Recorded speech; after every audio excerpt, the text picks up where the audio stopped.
এমন কিছু ঘটবে এ নিয়ে আমরা কিন্তু আগেও বলেছি, তবে এই ঘটনাটা কে ঘটাইছে এটাকে একটু ফাইন্ড আউট করা কষ্টকর। বৈষম্য বিরোধী ছাত্র আন্দোলনের যে সকল নেতারা আছেন তাদের জন্য দুর্দিন কিন্তু একদিক থেকে শুরু হয়ে গেছে। অর্থাৎ আপনার যখন একাধিক শত্রু থাকবে তখন আইডেন্টিফাই করা কষ্টকর আপনাকে যে হিট করলো ওই লোকটা আসলে কে। কারণ বৈষম্য বিরোধী ছাত্র আন্দোলনের যে সকল নেতারা আছে, আওয়ামী লীগ তো শত্রুই, নির্বাচনের আগ পর্যন্ত বিএনপি তাদের শত্রু বানাই ফেলছে। জামাত কিছুটা কানেক্টিভিটিতে থাকলেও জামাতের সাথে একসময় দূরত্ব হয়েছে, জাতীয় পার্টির সাথে দূরত্ব, বিভিন্নভাবে বাটোয়ারা, লোকাল এলাকার দখল, অনেক কিছুতে তাদের আরেকটা শত্রু তৈরি হয়েছে। ডক্টর ইউনূস যতদিন ক্ষমতায় ছিলেন সমন্বয়কদের একটা আলাদা রাজত্ব এই দেশে চলছে, তবে এই মুহূর্তে তাদের জন্য একটা দুর্দিন শুরু হয়ে গেছে। ঘটনার প্রেক্ষাপট হচ্ছে রাজধানীর মোহাম্মদপুরের বসিলা এলাকা, এমনি খুবই ক্রিটিক্যাল একটা এলাকা। সে এলাকায় ইব্রাহিম খলিল শুভ নামে এক যুবককে পিস পিস কইরা প্রায় মৃত্যুর কাছাকাছি পৌঁছে দেওয়া হয়েছে। তার পরিচয় হচ্ছে তিনি বৈষম্য বিরোধী আন্দোলনের মোহাম্মদপুর থানার সমন্বয়ক এবং জুলাই যে হত্যা মামলাগুলো আছে সেই মামলাগুলোর একজন সাক্ষী। আর যারা এই ঘটনা ঘটাইছে তারা বোরকা পরে আসছে। তাহলে আপনি চিন্তা করেন যে আপনি কিভাবে আটকাবেন বা কিভাবে তাদের নিরাপত্তা দিবেন। আর নিরাপত্তা কি আসলে দেওয়া সম্ভব?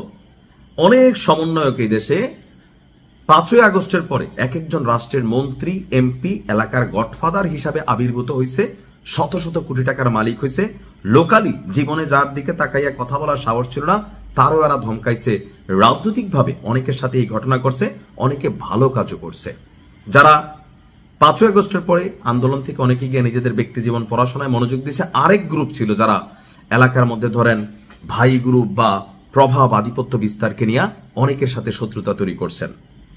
ঘটনার প্রেক্ষাপট হচ্ছে 22 ফেব্রুয়ারি দিবাগত রাত বসিলা এলাকার একটা চা দোকানে বসে চা খাচ্ছিল এই কি বলা হয় যে আপনার যে সমন্বয়ক আছে। এমন সময় 4 থেকে 5 জন দুর্বৃত্ত, বোরকা, এর উপরে মাস্ক, এই অবস্থায় এসে চা দোকানের সামনে দাঁড়ায়। তারা চায়ের অর্ডার দেয়। বেশি কিছু বুঝে ওঠার আগেই এই 5 দুর্বৃত্ত এই সমন্বয়ককে পিস পিস করে ফেলছে, পুরা প্রায় মৃত্যু সজ্জায় আছে। তাকে উদ্ধার করে সাথে সাথে স্থানীয়রা পঙ্গু হাসপাতালে নিয়ে যায়। সেখানে তাকে এই মুহূর্তে চিকিৎসা দেওয়া হচ্ছে। ইব্রাহিমের স্বজনদের দাবি জুলাই হত্যা মামলার সাক্ষী হওয়ার কারণে তার উপর এই হামলা করা হয়েছে। এখন এইটারও দুইটা প্রেক্ষাপট আছে। বাংলাদেশে গত 18 মাসে ইউনূস সরকারের আমলে যতগুলা মামলা হয়েছে যারে তারে নিয়া জুলাই হত্যা মামলার আসামি বানাই দিছে। কেউ না কেউ তো সাক্ষী হয়েছে। এখন নিরীহ কোনো মানুষকে যদি আপনি অপরাধী বানাই দেন, সে হয়তো আপনার বিরুদ্ধে কোনো অ্যাকশন নিতে পারে না।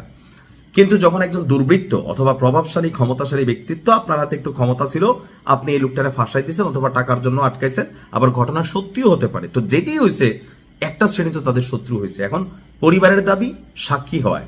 তো কার কার সাক্ষী তিনি হয়েছিলেন? পুলিশ বলছে নির্বাচন পরবর্তী সময়ে একটি গ্রুপ দেশকে অস্থিতিশীল করার জন্য উঠে পড়ে লেগেছে। তবে স্থানীয় আধিপত্য বিস্তারকে কেন্দ্র করে এই হামলার ঘটনা ঘটে থাকতে পারে বলে পুলিশের প্রাথমিক ধারণা। আমারও ধারণা এটাই। কেন? প্রকৃত ঘটনা পুলিশ ইনভেস্টিগেশন করবে। কারণ হচ্ছে ওই যে প্রথমেই বলছি, এলাকা আধিপত্য বিস্তার, দখল, কেউ এলাকার গডফাদার হয়ে গেছে। এখন বিএনপি ক্ষমতায় আসছে, পরিস্থিতি বদলাচ্ছে, এটা অনেকের হজম হচ্ছে না। তো কারা যে এদের শত্রু এটা আইডেন্টিফাই করা আসলেই কষ্টকর। সমন্বয়কে একটু সাবধানে থাকবেন যারা অন্যায় জুলুম করে ফেলছেন, কারণ সময় ঘুরে। আর যারা নিরপরাধ অবশ্যই তারা ভালো থাকবেন। আসসালামু আলাইকুম।